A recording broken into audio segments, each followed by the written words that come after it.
Welcome back and thank you for joining us. The American Institute of Cognitive Therapy says mental health therapists see an increase in appointments during election season. This election season has been especially sporadic, so please welcome to our show Dr. Mitchell May, who is the author of a book that may be able to help with election anxiety. Good morning, Doctor. Thank you for joining us. Good morning. Very good to be here. Yeah, thanks for joining us this morning.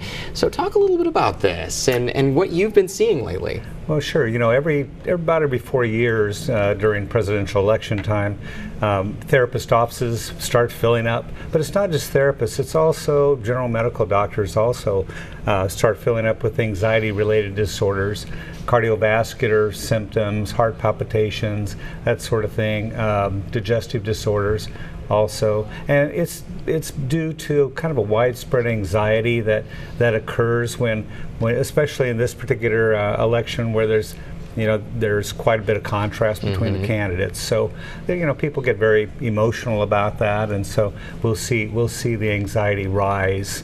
And I've been seeing it in my own office, as a matter of fact. Do you think part of that is maybe the rhetoric that you see on the campaign trail, or is it who people are trying to figure out who to vote for, or the coverage of it in the media, a little bit of everything? Yeah, it's all of that. And social media now is so big, and we see a lot more things. There's also a lot of other things going on, too, along with this. There's shootings going on. We're seeing a lot more unrest in the world, like with ISIS. That adds to the pot, if you will, of anxiety, and I think people are really at a more of a crossroads this time. I think they're up against not really sure which way to go. There seems to be a lot of emotional voting going on, or talking about the emotions behind this rather than logic. So what that tells me is that people have escaped into what we call a form of fight or flight, or a waking, walking, hypnotic state. And that makes the anxiety even go up further.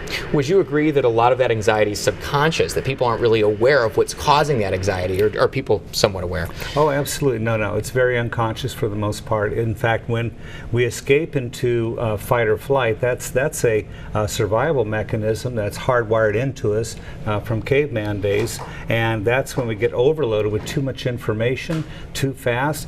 It's too much for us to process at any one given time. So what we do is we'll escape, we'll check out. You'll see people on the freeway in the afternoon. If you drive home on the freeway, they're pretty much checked out. You don't see a lot of happy people driving on the freeway. Right. Yeah. Now, doctor, let me ask you this. How do we beat it?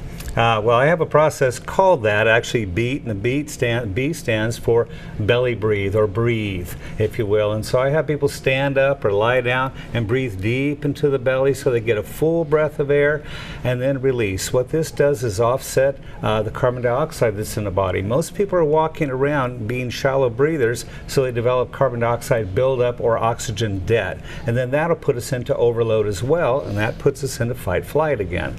And the E stands for eat. Eat something, but I prefer that you eat protein because protein lasts longer. But eat something. Whenever you're feeling these anxietous feelings, or just feeling overwhelmed or overloaded, or just not quite yourself, you want to institute the BEAT process. The A stands for assess.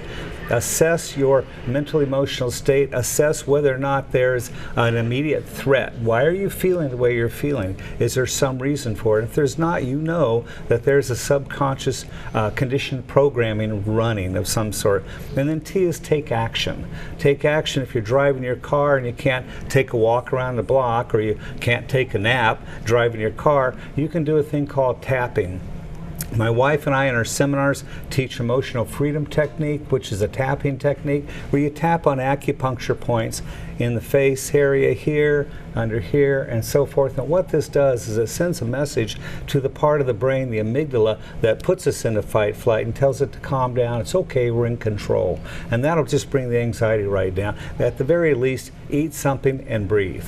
That's great advice. That's one of the big things I always forget is sometimes just need to have like a bar or something and I feel better.